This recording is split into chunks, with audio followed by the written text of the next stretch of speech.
Rahul Chandekra from Degree Electrical Engineering Department, Dr. Subhas Technical Campus. Today's our lecture based on electrical circuit network and its Kirchhoff's law and theorems. So first off we study what is Kirchhoff law. There is a two Kirchhoff law, uh, Kirchhoff current law and Kirchhoff voltage law. So first off we study circuit definition, what its notations, what we are using in calculating circuit analysis. So first off, node, any point where two or more circuit elements are connected together. Wire usually have negligible resistance. Each node has one voltage with respect to ground. Then the branch, a circuit element between two nodes, it's called a branch. And closed circuit or loop, a collection of branches that from a closed path returning to the same node without going through any other nodes or branches twice. So each node or each branch will come once only in the loop. So here the example, how many nodes, how many branches and how many loops are in this circuit. So this call a node, the first node between Vs and R1, and second node is R2, R3 and V0, because all the three element is parallel, so we call as a one node. And another, the main node is, third node is ground node, so all the element negative part is connected to the ground nodes. So in this circuit there is a three node. Now the branches, so whenever any element is come, it's called a branch. So the first branch is voltage source Vs, another branch is R1 resistor, next branch is R2 resistor, another branch called R3, and the last branch is V0, our output branch. So in this circuit, in this example, there is a 5 branches and the closed path. So there is a 3 closed path or 3 loops. If starting at node A, so first loop is considering R1, R2 and Vs. So when we start from here, R1, R2 and Vs. Second loop is start from here, so R3 and R2. And the third branch or third loop is from R3 V output and R3. So there is 3 loops in this circuit. So now we switch to our Kirchhoff's law. So the first law is Kirchhoff voltage law, KVL. The algebraic sum of voltages around each loop is 0. So beginning with one node, add voltage across each branch in the loop. If you encounter a plus sign first, and subtract voltage if you encounter a minus sign first. Our direction consider as a clockwise direction. If element have a plus sign, then we consider as it is plus. If it is negative sign first, then we consider as a negative. So Kirchhoff voltage law is the algebraic sum of voltage around each loop is 0. So in equation, the summation of voltage drop minus summation of voltage rises is always 0. Or we can say that summation of voltage drop equal to summation of voltage rises. So let's take one example. So Kirchhoff voltage law around first loop. In first loop there is a voltage supply Vs, resistor R1 and resistor R2. So first of we give the notation of its sign, positive, negative. So whenever we know the current flow from positive to negative, so in R1 register I1 flow, so current direction is most important in KVL. So I1 pass through R1, so current flow from positive to negative, so its direction.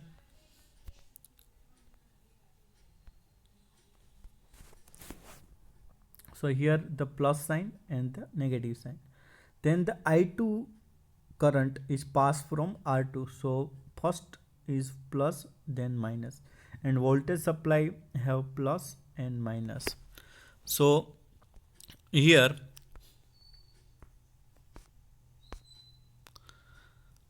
the assigned current variable and direction. First we have to assign current variable and direction. Then use Ohm's law to assign voltage and polarity with passive devices. Current enter is a plus side. So voltage drop at resistor R1 is I1 R1. Voltage drop at resistor R2 is I2 R2. So from starting at node A, so there is the plus sign in I1 R1. So first voltage drop is plus I1 R1. Add the voltage drop from B to C. So it is R2 resistor. So it is I2 R2. So we add them I1 R1 plus I2 R2. Now subtract the voltage rises from C to A. So plus I1 R1 plus I2 R2 minus Vs equal to 0. Notice that the sign of each term matches the polarity encounter first. If we consider last sign, then it is also correct. If we consider minus I1 R1 minus I2 R2 plus Vs equal to 0, it is also correct. For circuit analysis, when given circuit with sources and resistor having fixed value, you can use Kirchhoff's two law. It is a KCL, Kirchhoff current law, and KVL, Kirchhoff voltage law, and Ohm's law. We already studied in previous video lecture to determine all branch voltage and currents. So by Ohm's law, we first noted the A and B branch and C, the node name. Now the VAB at the 7 ohm. By Ohm's law, VAB equal to the series circuit, so it is current I. So I multiply by the VAB resistor value 7 ohm. So VAB equal to I into 7 ohm, and VBC equal to I into 3 ohm. By KVL, so plus VAB plus VBC minus 12 volt equal to 0. So we put VAB and VBC value in this equation. So after substituting VAB and VBC value, we get I multiplied by 7 plus I multiplied by 3 minus 12 equal to 0.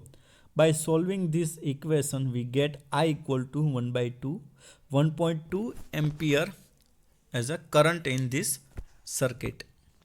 Now since we know VAB equal to I multiplied by 7 and VBC equal to I multiplied by 3, and we find I equal to 1 by 2, so we put in voltage equation, so that VAB equal to 8.4 volt and VBC equal to 3.6 volt. If we add VAB and VBC, it must be a 12 volt. Again, if we consider VAB and VBC as a series resistor, if we add 7 plus 3, then the total resistor as a series resistor is a 10 ohm. So as a series resistor, so both the resistor added 7 plus 3 equal to 10. Now by KVL, so current is I, so notation is plus minus, let me consider a pen. So it is I flow, so it is plus and minus. Now we are applying KVL, so I into 10 minus 12 equal to 0. After solving, the I equal to 1.2 ampere. It is the same as a previous. So from the viewpoint of the sources, the 7 and 3 ohm resistor in series are equivalent to the 10 ohm. So there is no change in our current. So series resistor, to the rest of the circuit, series resistor can be replaced by an equivalent resistance equal to the sum of all resistor. So series resistor, same current through all resistor, so we can add them, so we can use equivalent resistance. Now the second law, Kirchhoff current law. The algebraic sum of current entering a node is 0. Add each branch current entering the node and subtract each branch current leaving the node. So summation of current entering minus summation of current outgoing, so E always equal to 0. It is a Kirchhoff current law. Or current entering to the node equal to the current leaving the node. It's a same value. So it is example. Here the red sign is entering and blue sign is leaving. So I1 and I3 equal to I1 plus I3 equal to I2 plus I4 plus I5. Now the next topic is theorem, circuit theorem. There is a many theorem: superposition theorem, maximum power transfer theorem, Thevenin's theorem. So first we study the superposition theorem. So superposition theorem, like the method of the last lecture, can be used to find the solution to network with two or more sources that are not in series or parallel. The most obvious advantage of this method is that it does not require the use of mathematical technique such as determine to find the required voltage or current. Instead of, each source is treated independently and the algebraic sum of found to determine a particular unknown quantity of the network. The statement of the superposition theorem: the current through or voltage across an element in a linear bilateral network is equal to the algebraic sum of the current or voltage produced independently by each source. To consider the effect of each source independently require that the source be removed and replaced without affecting the final result. To remove a voltage source, when applying this theorem, voltage source must be set to 0 or short circuit. For removing a current source, require that its terminal be open or open circuit. So whenever in circuit there is a more than two energy source, when we consider one energy source and another energy source, if there is a voltage source, then it must be a short circuit. If it is a current source, then it is open circuit. So we take some example. If we have three energy source at in the circuit and we have to find load voltage and load current, so what we have to do? First we have to apply one first energy source and another two energy source as its ideal condition, like If we voltage source, then it is must be a short circuit. If it is current source, then it is a open circuit. Then we have to find, due to first energy source, we have to find load current 1 and load voltage 1. Then after we have to apply, after calculating first load current and first load voltage, then after we have to apply another energy source like a second energy source, and first energy source and third energy source must be as it is ideal condition. For voltage it is short circuit, for current it is open circuit. After applying second energy source, we have to find load voltage 2 and load current 2. After calculating the equation and solving the network or solving the circuit, then we have to apply energy source number 3. Then again energy source 1 and energy source 2 must be at ideal condition. Then we have to find or calculate load voltage 3 and load current 3. After getting all the values of load voltage 1, load voltage 2 and load voltage 3, we have to algebraic sum of these 3 voltage we getting from the individual applied energy source. Energy source means voltage source or current source. So algebraic sum of 3 voltage load voltage, we get the final load voltage. Same way we have 3 load current 1, load current 2, load current 3. By applying individual energy source, after these 3 value we have to algebraic sum, and then the final load current we will get. So here the some procedure. So removing the effect of ideal sources. So whenever it is voltage, so it is short circuit, it current. So voltage source must be a short circuit, current source must be a open circuit. The total current through any portion of the network is equal to the algebraic sum of the current produced independently by each source. That is, for a two source network, if the current produced by one source is in one direction while that produced by the other is in the opposite direction through the same resistor, the resulting current is the difference of two current. If the individual currents are in the same direction, then the resulting current is the sum of two currents. So this is called algebraic sum. If it is same direction, then we will add. If it is in opposite direction, then we will subtract.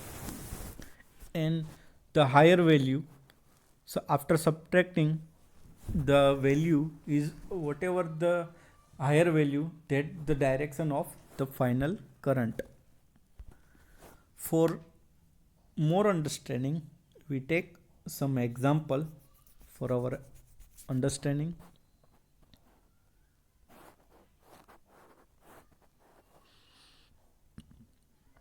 So here the question, determine I1 for the network of figure. So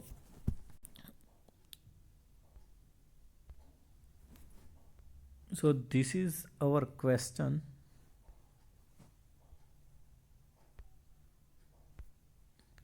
So first figure right side is our question.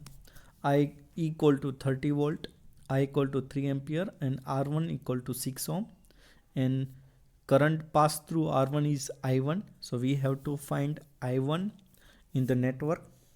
So first we consider our current source and voltage source as a short circuit as given in the second figure.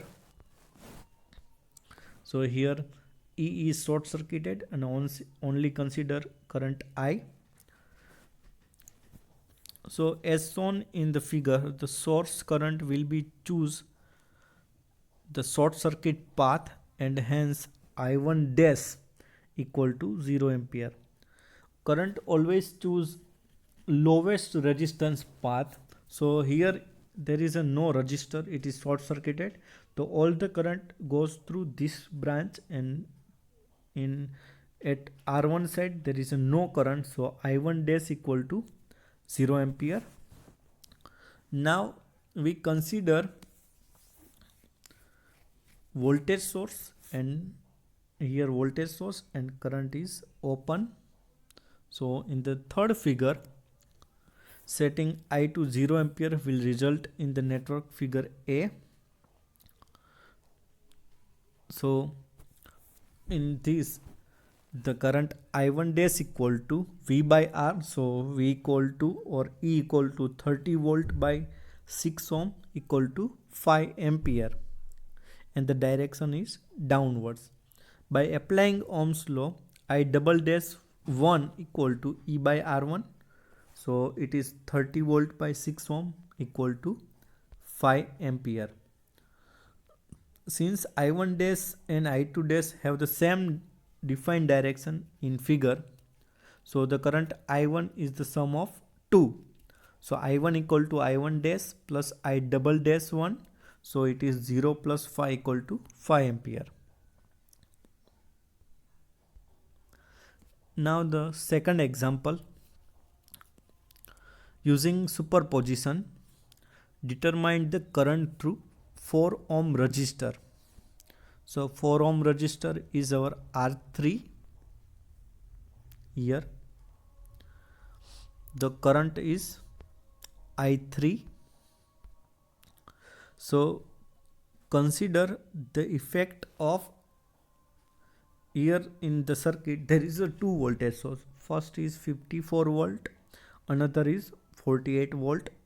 So we can apply superposition theorem if and only if there is a two or more than two energy source. So here two energy source, one is 54 volt and another is 48 volt. So first we consider 54 volt and 48 volt must be a short circuit. Then the next figure is here. So in second figure, the 54 volt, then the notation I and I3 dash at the R3. First we find the total resistance. So in this circuit, R2 and R3 in parallel. So whenever two resistor is parallel, the equivalent equal to multiplication of two resistor divided by addition of two resistor. So 12 multiplied by 4 divided by 12 plus 4, and its equivalent resistor, it series with R1. So our total resistance is R1 plus R2 multiplied by R3 divided by R2 plus R3. Just put the value of R1 equal to 24 volt, R2 equal to 12 ohm, R1 equal to 24 ohm, R2 equal to 12 ohm and R3 equal to 4 ohm. So 24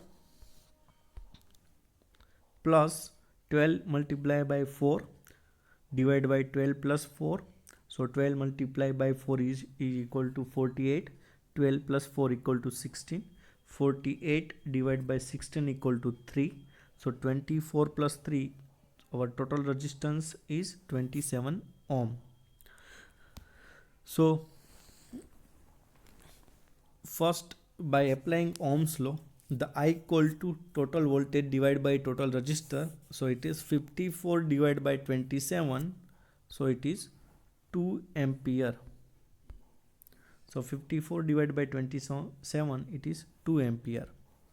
So now we have total resistance and total current. Using current divider rule. So current divider rule, it means if we have total current, it is apply current divider rule only in parallel, voltage divider rule in series resistor.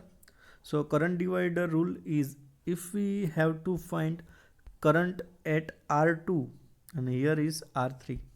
So now I am considering R2 have I2 current and R3 have I3 current. So current divider rule is I2 equal to total current I, then if we finding 2 I2, then the current divider rule is I multiplied by another resistor R3 divided by total resistor R2 plus R3.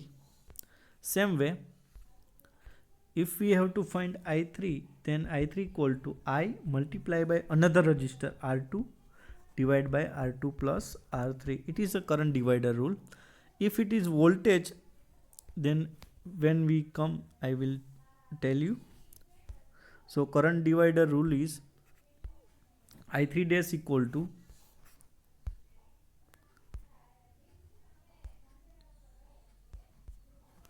I3 dash equal to R2 multiplied by I, total I multiplied by R2 divided by R2 plus R3. So just put the value R2 equal to 12 ohm, total I we already find, it is 2 ampere. Then the R2 equal to 12 and R3 equal to 4. So 12 multiply by 2, it is 24. 12 plus 4, it is 16. So I dash 3 equal to 1.5 ampere. Now consider the effect of 48 volt and 54 volt. Now we considering 48 volt and 54 volt is short circuited.